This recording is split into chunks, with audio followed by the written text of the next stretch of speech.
Good morning students. आज हम शुरू करेंगे चैप्टर 3 इलेक्ट्रोकेमिस्ट्री। इम्पॉर्टेंट है ये चैप्टर भी। ये चैप्टर भी 4 या 5 नंबर में, मोस्टली 5 नंबर में आता है। कुछ थ्योरी पोर्शन भी आता है पेपर में, कुछ न्यूमेरिकल्स भी आते हैं। तो इस चैप्टर में हम जो है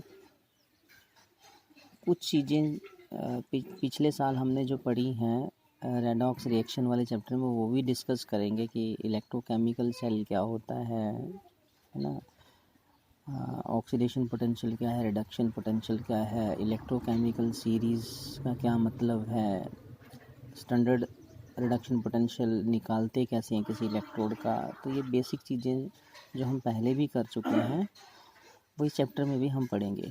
so let us start this chapter.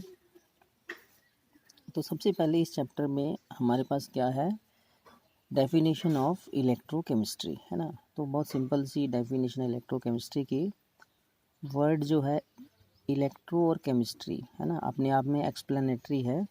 Electro mean electric current और केमिस्ट्री मीन केमिकल रिएक्शंस है ना। तो सिंपल सी डेफिनेशन इलेक्ट्रोकेमिस्ट्री की, it is a branch of chemistry which deals with the study of electric current produced by chemical reactions. ठीक है। तो पहले कुछ बेसिक चीज़ें हैं जिनका नॉलेज हमें होना चाहिए इस चैप्टर को स्टडी करने से पहले, तो वो देख लेते हैं। सबसे पहली चीज़ है कंडक्टर्स क्या होते हैं। तो कंडक्टर्स हैं दो substances which can conduct electricity है ना, उनको क्या बोलते हैं, कंडक्टर्स बोलते हैं। कितने टाइप के कंडक्टर्स होते हैं जनरली, इस चैप्टर में हम बात करेंगे। 2 टाइप के कंडक्टर्स होते हैं, एक तो मेटालिक कंडक्टर्स और दूसरा इलेक्ट्रोलाइटिक कंडक्टर्स है ना। मेटालिक कंडक्टर मीन्स वो conductors, the conductors in which current carriers are free electrons है ना, जैसे कि मेटल्स होते हैं है ना। मेटल जो है वो मेटालिक कंडक्टर्स हैं। और दूसरा है इलेक्ट्रोलाइटिक कंडक्टर। इलेक्ट्रोलाइटिक कंडक्टर्स कौन से होते हैं, जो इलेक्ट्रोलाइट्स होते हैं ना। Conductors in which current carriers are free ions, जिनमें कि फ्री आयंस होते हैं करंट कैरियर्स है ना, उनको क्या बोलेंगे, इलेक्ट्रोलाइटिक कंडक्टर्स बोलेंगे है ना। जैसे साल्ट सोल्यूशंस, एक्वस साल्ट और मोल्टन साल्ट सोल्यूशंस जैसे होते हैं, NaCl सोल्यूशन है ना, KCl सोल्यूशंस, तो इनको इलेक्ट्रोलाइट्स बोलेंगे, इलेक्ट्रोलाइटिक कंडक्टर्स बोलेंगे, क्योंकि इनमें जो इलेक्ट्रिसिटी कंडक्ट करती है थ्रू आयंस कंडक्ट करती है ना। क्लियर। उसके बाद अगर हम बात करें टाइप ऑफ इलेक्ट्रोलाइट्स की, तो 2 टाइप के इलेक्ट्रोलाइट्स होते हैं। ये हम पिछली क्लास में भी पढ़ चुके हैं। एक तो स्ट्रॉन्ग इलेक्ट्रोलाइट्स होते हैं और दूसरा वीक इलेक्ट्रोलाइट्स है ना। स्ट्रॉन्ग इलेक्ट्रोलाइट्स कौन से होते हैं, these are the electrolytes which completely dissociates into their ions है ना, उनको बोलते हैं स्ट्रॉन्ग इलेक्ट्रोलाइट। जैसे NaOH है, HCl है, NaCl है, ये सारे के सारे क्या है, स्ट्रॉन्ग इलेक्ट्रोलाइट्स है ना। स्ट्रॉन्ग एसिड, स्ट्रॉन्ग बेस जो है, और साल्ट जो स्ट्रॉन्ग एसिड और स्ट्रॉन्ग बेस से बनते हैं, उनको स्ट्रॉन्ग इलेक्ट्रोलाइट बोलते हैं ना। Weak electrolytes means those electrolytes which does not completely dissociates into their ions है ना, वीक इलेक्ट्रोलाइट्स है ना। जैसे एसिटिक एसिड है, अमोनियम हाइड्रोक्साइड है, अमोनियम क्लोराइड है, तो ये वीक इलेक्ट्रोलाइट्स हैं क्योंकि they partially ionises into their ion in aqueous solutions है ना। तो ये वीक हैं, ये हमें ये याद रखना होता है ना, पहले भी पढ़ा हुआ है। तो अब हम आते हैं इस चैप्टर के फर्स्ट टॉपिक पे, मेन टॉपिक पे, इलेक्ट्रोकेमिकल सेल्स, जो कि हमने 11th में भी पढ़ा हुआ है ना। तो इलेक्ट्रोकेमिकल सेल्स को गैल्वेनिक सेल्स भी बोलते हैं या वोल्टिक सेल भी बोलते हैं। तो इलेक्ट्रोकेमिकल सेल्स को पहले डिफाइन कर लेते हैं। तो इलेक्ट्रोकेमिकल सेल्स जो हैं, जैसे कि ये वर्ड ही अपने आप में एक्सप्लेनेटरी है, इलेक्ट्रो और केमिकल है ना। तो these are the cells in which electrical energy is produced from chemical reactions, from chemical reactions और केमिकल्स बोल सकते हैं, and indirect redox reaction takes place है ना। So these are the cells in which indirect redox reaction takes place and chemical energy is converted into electrical energy. Indirect redox reactions, indirect क्यों, ये हम next जो है इस cell की construction में बात करेंगे। तो अब हम बात करते हैं इस सेल की जो है कंस्ट्रक्शन जो है। तो इस सेल की कंस्ट्रक्शन की बात करने के लिए हम क्या करेंगे, एक इलेक्ट्रोकेमिकल सेल कंसीडर कर लेंगे, डेनियल सेल को कंसीडर कर लेते हैं, ठीक है, जिसमें कि रिएक्शन होता है किसके किसके बीच में, जिंक और कॉपर सल्फेट सोल्यूशन के बीच में होता है रिएक्शन, बट कैसे, इनडायरेक्टली कैसे, देखिए कंस्ट्रक्शन में हम डिस्कस करते हैं, ये हमने ऑलरेडी 11th में भी किया हुआ है ना। तो ये जो इलेक्ट्रोकेमिकल सेल है, ये जो डेनियल सेल है, इसकी कंस्ट्रक्शन कैसे होती है, दो वेसल्स होंगे, ठीक है, एक लेफ्ट हैंड साइड में, एक राइट हैंड साइड में। ये जो वेसल्स हैं इसमें क्या करेंगे, जिंक का इलेक्ट्रोड इमर्स करेंगे और जो इलेक्ट्रोलाइट लेंगे वो भी क्या लेंगे, जिंक सल्फेट सोल्यूशन लेंगे, जिसकी की कंसंट्रेशन क्या होगी, 1 मोलर, ठीक है। इस तरफ कॉपर का इलेक्ट्रोड लेंगे और जो इलेक्ट्रोलाइट लेंगे वो कॉपर सल्फेट सोल्यूशन लेंगे, उसकी कंसंट्रेशन भी क्या होगी, 1 मोलर, ठीक है।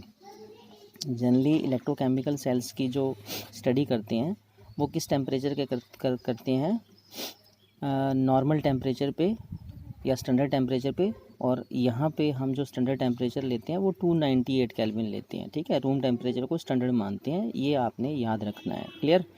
फिर हम क्या करते हैं, इन दो इलेक्ट्रोलाइट्स को साल्ट ब्रिज से कनेक्ट कर देते हैं, है ना, और फिर क्या करते हैं, इन दोनों इलेक्ट्रोड्स को की और वोल्ट मीटर के थ्रू वायर से कनेक्ट कर देते हैं दोनों इलेक्ट्रोड्स को, है ना।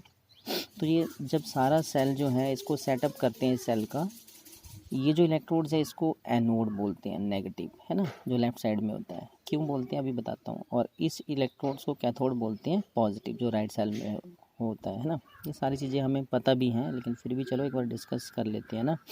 ये वाला जो हाफ सेल है इसको ऑक्सीडेशन हाफ सेल बोलते हैं, इस हाफ सेल को रिडक्शन हाफ सेल बोलते हैं, है ना, ये हमें सब पता है। तो देख लीजिए, जो ऑब्जर्वेशन और एक्सप्लेनेशन है इस सेल की वो बहुत सिंपल है, कि जब की क्लोज कर दी जाती है, सेल काम करता है, सारा सेटअप ये कर दिया जाता है, तो क्या होता है, जिंक जो इलेक्ट्रोड है इसने इलेक्ट्रॉन लूज करने हैं और Zn2+ आयन बनने हैं जो कि सोल्यूशन में जाने हैं, ठीक है जी।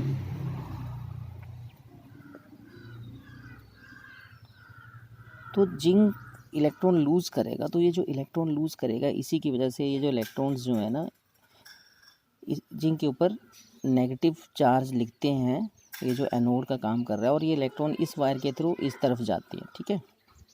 तो ये जो इलेक्ट्रॉन्स निकल रही हैं, ये जो यहाँ पे कॉपर सल्फेट सोल्यूशन से जो कॉपर आयन बनेंगे यहाँ पे, ठीक है, Cu2+ आयन बनती हैं जो, तो ये जो कॉपर आयन जो है वो उन इलेक्ट्रॉन्स को लेके, कॉपर आयन जो रिड्यूस हो जाते हैं किस में, कॉपर में रिड्यूस आते हैं, तो कॉपर यहाँ डिपॉजिट होना शुरू हो जाता है ना, और जिंक की रॉड जो है यहाँ पे वेट लूज करना शुरू कर देती है, ये हमें पता है ना। तो ये सारी जो ऑब्जर्वेशन जो है कि ये एनोड का काम करेगा, ये कैथोड का काम करेगा, ये क्या इलेक्ट्रोलाइट होगा इसमें, है ना, करंट की डायरेक्शन कहाँ से कहाँ होती है ये भी हमें पता है, current is always flowing from cathode to anode, electrons कहाँ से कहाँ आउटर सर्किट में मूव करते हैं, वो एनोड टू कैथोड मूव करते हैं, है ना। तो ये सारा ऑब्जर्वेशन और एक्सप्लेनेशन में आता है, जो कि हमने ऑलरेडी भी 11th क्लास में पढ़ा हुआ है ना। तो जिंक जो है उसकी ऑक्सीडेशन होती है, रिएक्शन इस तरफ से हो जाएगा, Zn जो है that is changing into Zn2++2 electron, तो ऑक्सीडेशन होगी, यहाँ देख सकते हैं, इसलिए इसको ऑक्सीडेशन हाफ सेल बोलते हैं। कॉपर आइंस की रिडक्शन हो रही है राइट हैंड साइड इस वेसल में, तो इसलिए इस इलेक्ट्रोड को कैथोड बोलते हैं, और कॉपर्स की इस तरह से रिडक्शन हो जाएगी, है ना। तो ये जो सेल है हमें पता है तब तक काम करता रहेगा जब तक कि केमिकल्स जो हैं वो पूरे के पूरे कंज्यूम ना हो जाएं, और कोई हीट प्रोड्यूस नहीं होती है जब तक ये सेल काम करता है, ठीक है।